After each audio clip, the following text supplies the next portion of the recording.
past what we did and why we're here. If I could impart one last piece of wisdom to these young people, it would be this. These are your freest years of your life. Enjoy your youth. Have fun. Travel. Fall in love. Admire art. Smell the flowers. And feed the birds, Bernie. This is where you have the luxury of not having to take life too seriously. Before you know it, you will have more responsibilities than you can possibly imagine.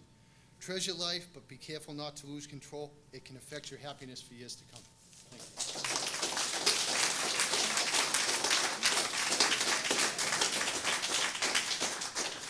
you. Learning takes courage, because real learning means opening yourself up to risk.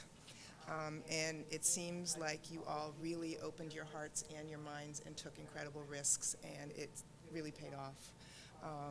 That courage, I think, will take you far. That open-mindedness to really get to know people and to understand who people are and what makes them tick. That's the basis of learning. And I just want to say how incredibly impressed I am with the kind of dialogue you developed with each other.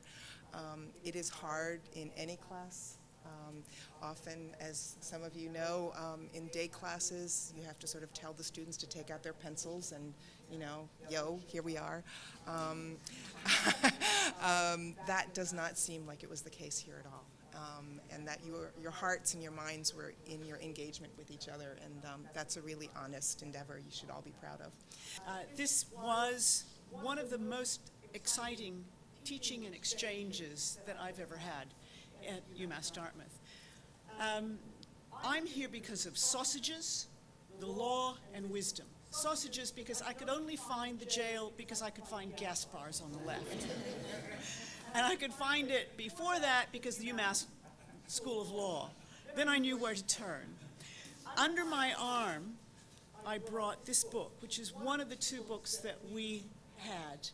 And I noticed that it says, it's not really my book, because it says property, and I've sort of stolen it every week, property of the Bristol County House of Corrections.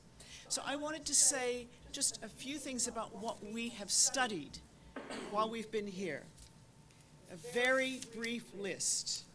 We have talked about stranded sailors. This always had to do with ethics, with the greatest good for the greatest number. You can remember this. You can remember these discussions.